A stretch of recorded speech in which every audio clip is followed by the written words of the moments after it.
Let me show you how to update your Instagram app on iPhone or Android. So looking right here is my Instagram app. If you want to update your Instagram app, this is what you simply need to do. You're welcome to our Fix and In channel. So the first step you need to take right here is to go to your Play Store if you are using Android. Now if you are using iPhone, you can go to your App Store. It is actually the same step. So you just need to go ahead and click on the search button and search for Instagram. So go ahead and search for Instagram like this, and you're going to see the Instagram app.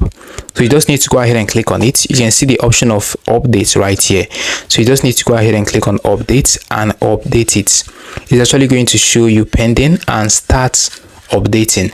So you just need to wait patiently and the app is actually going to start updating. So looking right here, you can see updating 100%. So you just need to wait patiently and it is going to be installed into your device. So once it is done installing, you're going to see the option of open. So you just need to go ahead and click on open and you'll be able to open the app again. So this is how simple it is for you to update your Instagram app on either Android or iPhone. Hope you found this guide helpful. Now hit the like button, subscribe.